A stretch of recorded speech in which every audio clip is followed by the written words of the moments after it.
Oi, pessoal. Todo mundo deve se lembrar de que recentemente o Mark Zuckerberg, o dono da Meta, que controla o Facebook, Instagram, WhatsApp e outros aplicativos, anunciou que estava abolindo a censura nas plataformas dele e que passaria a adotar a moderação de conteúdo com um mecanismo de notas de comunidade similar ao do X Twitter. Eu fiz um vídeo sobre isso na época. Aqui em cima eu vou colocar o link para o vídeo. Quem quiser lembrar do que se trata, quem não lembrar pode dar uma olhada ali. Pois bem, ontem o Jeff Bezos, que é o dono da Amazon e também do Washington Post, ele fundou a Amazon e depois ele comprou o Washington Post em 2003 ou 2009, agora eu não me lembro. Ele anunciou uma nova linha editorial para o jornal. E diferentemente do que o Zuckerberg fez no Facebook, Instagram, em que ele aboliu a censura e disse: cada um pode publicar o que quiser aqui, nós não vamos mais ficar tomando conta, exceto no caso de conteúdos ilegais, por exemplo, pornografia infantil, outros crimes, né, promoção de crimes como tráfico de drogas, outras coisas assim. Todos estão livres para publicar as opiniões que quiserem, à direita, à esquerda, centro, em favor de um partido, de outro partido, não importa. Eles não vão mais ficar policiando os usuários e banindo usuários por causa de suas opiniões. Isso é uma coisa sensacional, foi um grande avanço para a liberdade de expressão, não só nos Estados Unidos, mas no Ocidente. É importante lembrar que isso tem segmento ao que o Elon Musk fez com o Twitter. Quando ele comprou o Twitter, quem era usuário do Twitter vai se lembrar, aquilo ali era uma plataforma em que os conservadores não tinham vez. As pessoas eram banidas ou tinha o shadow ban, em que você publicava e nada acontecia. E você podia ser banido simplesmente por ofender a sensibilidade do censor de plantão ali na plataforma.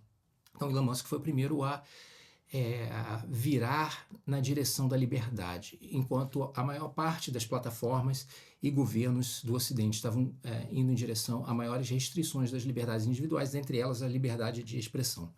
Pois bem, o Jeff Bezos anunciou então que o Washington Post vai adotar uma nova política e que o jornal vai defender dois pilares daqui para frente.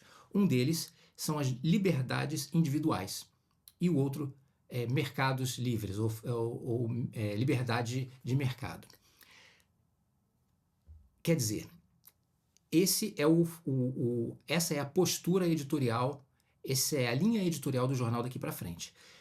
E isso é importante, primeiro, porque esse é um dos maiores jornais dos Estados Unidos e era um jornal que, em geral, ia contra pelo menos nos últimos muitos anos, ia contra essas ideias de liberdades. Eles estavam, em geral, alinhados com as ideias mais no sentido de censurar opiniões discordantes. E ele diz mais. Ele diz que havia um tempo, vou traduzir direto do texto, havia um tempo em que a mídia, né, um jornal, era visto como um serviço para trazer para o leitor, para trazer para a casa, para a porta do leitor, uma variedade ampla de opiniões que cobrisse todos os diferentes pontos de vista. Mas hoje isso é feito pela internet. Quer dizer, hoje você não precisa de que todas as opiniões estejam disponíveis no jornal que você lê. Você pode encontrar uma variedade de opiniões acessando os diferentes sites e plataformas e contas e redes sociais na internet. Então, ele disse que no jornal dele, a partir de hoje, todas as publicações com conteúdo editorial, de opinião, elas têm de estar em linha com a defesa das liberdades individuais e livre mercado. Se não for assim, você tem que publicar em outro jornal, não no dele. Então, é o contrário do que o Zuckerberg fez no Meta, Facebook e Instagram. Lá você pode publicar o que quiser. E no jornal do Jeff Bezos, você só publica o que ele quiser. Mas ambas as iniciativas são muito importantes para a promoção da liberdade de expressão. Pode parecer contraditório, mas eu vou explicar por quê. Uma plataforma como o Facebook, uma rede social como o Facebook ou como o Instagram, ela é, em tese, uma plataforma que não é responsável pelos conteúdos que ela publica. E um jornal como o Washington Post, New York Times, CNN, Globo News, eles são responsáveis pelos conteúdos que publicam. Na verdade, nos Estados Unidos existe até uma distinção legal, baseada numa seção do Código de Comunicações, Código 230, que diz que nenhuma empresa fornecedora de serviços de informação, como, por exemplo, Facebook ou Instagram, será tratada como o editor, publisher em inglês, ou o locutor daquela informação provida por um outro fornecedor de informação. Parece uma coisa meio confusa, mas em essência é o seguinte: quando você tem uma plataforma como Facebook e Instagram, ela não é responsabilizada. Eu estou falando sempre da lei americana. A lei brasileira, a gente nem sabe o que é, porque o que está no papel é outra coisa, né? Uma plataforma, ela não é responsabilizada pelo conteúdo publicado por seus usuários ou por terceiros ou por um jornal como o Washington Post que divulgue ali suas notícias. O que isso significa? Se eu acordo de manhã e coloco alguma coisa nociva no Facebook, o Mark Zuckerberg não vai preso por isso. Ele tem responsabilidade de cercear, policiar conteúdos ilegais. E é o que ele está fazendo agora. Ele fala, só vou fazer isso, só vou controlar conteúdo ilegal. Se eu publico alguma coisa ali, eu sou responsável pelo que eu estou dizendo. Se houver alguma consequência legal, jurídica, ela vai recair sobre mim ou sobre o usuário que fizer isso. Num jornal, ou numa revista, ou um programa de televisão, a coisa é diferente, porque eles não são tratados como plataformas, mas são editores, publishers. Eles decidem o conteúdo que pode ir ao ar e o que não pode ir ao ar.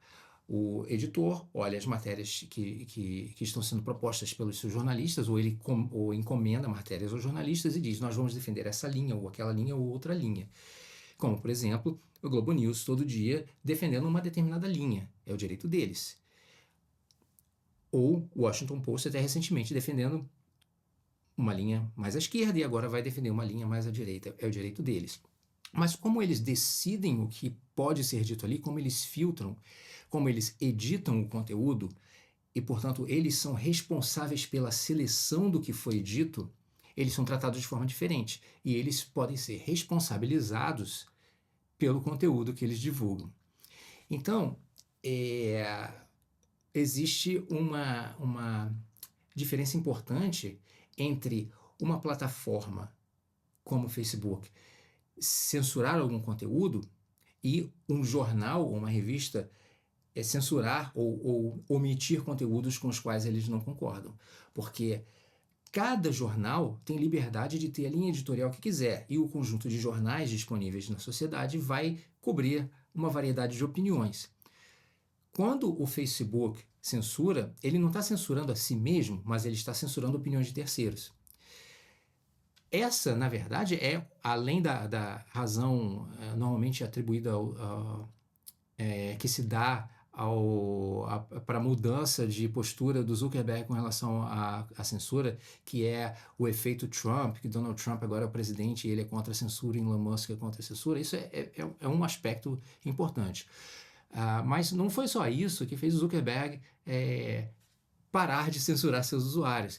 Um outro aspecto é justamente essa necessidade de não passar a ser visto legalmente pelas cortes como um editor e não só como uma plataforma que publica de forma agnóstica os conteúdos de terceiros. Porque quando as redes sociais, nos últimos vários anos, Facebook e outras, começaram a cada vez mais fazer uma curadoria do conteúdo, a censurar alguns tipos de opiniões e não outras, eles começaram a deixar de ser simplesmente plataformas. Ou pelo menos havia um argumento de que eles não mereciam mais a imunidade judicial que eles tinham contra palavras e opiniões de terceiros publicadas na plataforma deles, porque eles começavam a decidir o que podia e o que não podia ser dito e, portanto, eles endossavam, ao menos em algum nível e tacitamente, os conteúdos que continuavam disponíveis. Então, em algum ponto, isso poderia eliminar ou restringir as imunidades de que eles usufruem, as plataformas, com relação à persecução penal por opiniões emitidas nos seus sistemas. Então, na verdade, em parte, uma parte da guinada em direção à liberdade de expressão do Facebook, Instagram, etc., ela é explicada também pelo medo das plataformas, no caso do Meta, de perderem as imunidades e passarem a ser consideradas uma mídia editorial, como o New York Times, Washington Post e o Globo.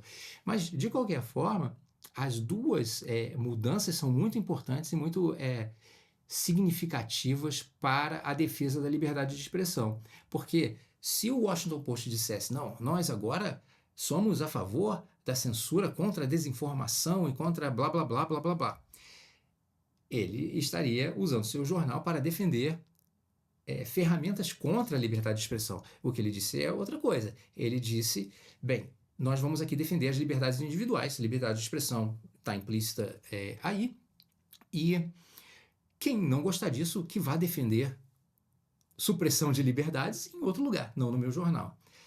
Novamente, eu acho que é uma notícia sensacional.